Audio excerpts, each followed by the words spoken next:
Hi there, Melissa Harrison with Melissa Harrison Coaching. Today I want to talk to you about the process of surrender for fierce leaders. So, we've talked before about how surrender to fierce, ambitious, successful, powerful women can often feel even scarier than going after their biggest goals because it feels like they're giving up. And those type of women, you don't give up. That's not even a question. That would never even cross your mind. And when you hear the word surrender, you think of a white flag, you think of giving up. Surrender is not giving up. It is giving in to receive. And having worked with so many women like you, I want to give you the rundown on what the process actually looks like, because you may actually be along the path of surrendering and not recognizing what it is, and then not following it through far enough.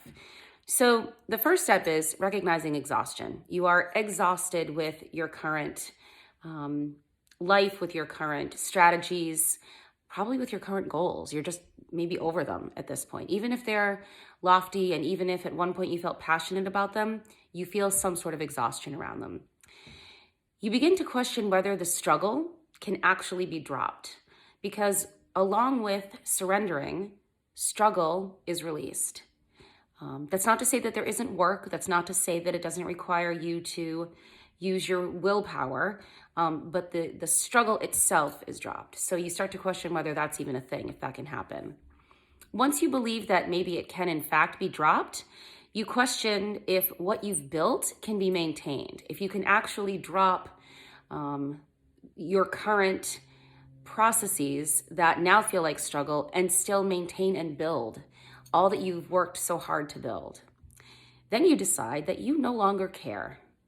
You don't care what the external world shows you anymore, because the exhaustion that has set in is so powerful that you know a shift needs to happen. So you dive deep into the feelings of this new type of discomfort, knowing that it's growth and evolution. Now, this is the point where most of the women that I know, and maybe you, have stopped. They recognize the discomfort, and because they're used to that space of discomfort and of knowing that's how they grow, they revert back to the old discomfort. If you start to continue the path of true surrender, though, you will at this point redetermine your priorities and your standards.